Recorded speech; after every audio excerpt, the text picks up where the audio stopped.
we can all agree on, I suppose.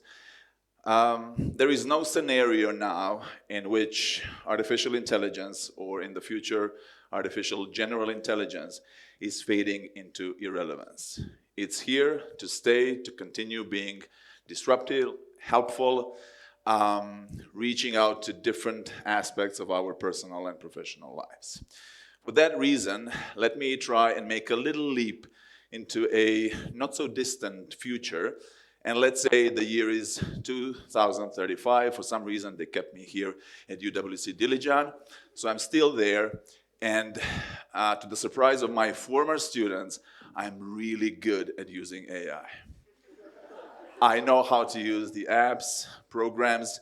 I get up in the morning, I'm preparing my first coffee, and I'm giving these instructions to the app about the following day, asking questions, asking for updates, asking about my mentees. And I go to school and everything is perfect. Teaching, lesson plans, assignments, the way I'm using AI for marking, giving effective feedback, everything has changed. I don't have to write any subject reports anymore. As a mentor, I don't have to write reports because there is an AI app, and this is a probable future, that will actually send notifications in advance when it realizes there is something coming up, there is going to be a concern with the student, so there is a notification sent to a parent, a mentor, a teacher. So I don't have to worry. And I'm really into this hype. I'm part of this big disruption. But then I stop and wonder, okay, but what am I doing as a human being in this process? And who is actually guiding the process? After my 9th cup of coffee that day, am I just roaming my classrooms, trying to crack some lame jokes while my students and AI buddies are actually working independently and I'm not needed? Am I becoming redundant in 2035? Are teachers becoming less needed? Tonight, I would like to argue the opposite. I would like to try and make a very brief case for the fact that teachers will be needed more. And if I imagine this scenario where AI takes a huge bulk of my and my colleagues' workload and students' workload, there should be an opening in our weekly schedules, our daily schedules, where we have more time that we can dedicate to these human-driven, personal conversations that are deeper and meaningful, and more meaningful than any conversation we have had so far. And this is what AI could help us with. Now you might ask, well, aren't we already having these conversations? We're constantly talking to each other. We're meeting with students. Students are coming to us for a quick chat, long chat. Well, if I can call a Joshua Rothman, a New Yorker journalist, to help me a bit.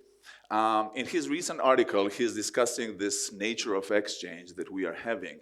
And he argues that dialogue is kind of slowly disappearing from the social setting. And especially in online settings, when you're looking for something, it seems like the answer is already there. There's always someone who will give you the answer for the questions that you have. So you don't have to look. And in real life, sometimes I'm thinking in my classroom, oh, we had a good discussion. And then I say to myself, no, it was one-on-one Q&A. I was just peppering my students with questions, no real engagement. So the conversations that I have in mind and that are not yet happening because of the lack of time, which is where I hope the AI can help us with, the conversations I have in mind are those really meaningful conversations that take time, that are slow-paced, conversations where we'll be actually asking questions about core values that organize our lives. So questions about love, friendship, what is an education, what does it mean to be a community, what does it mean to have a sense of belonging. Now, for these conversations to happen, we need time. We need a different approach to dialogue because in these conversations, no one should be entering with the idea, oh, I need to win you over with my argument. There is no argument in this kind of conversation. We are trying to get closer together, hoping that together we will actually find a new, better idea that we can agree on without actually debating things necessarily. Now, these conversations are difficult. People need, as I said, they need time. These conversations are not written reflections on online platforms. These conversations are not portfolios. These are really human-driven, personal conversations that can happen between teachers and students, students and students. Now, in order for these conversations to start happening, one of the things that we lack is time. And if you ask teachers, they will probably agree with me.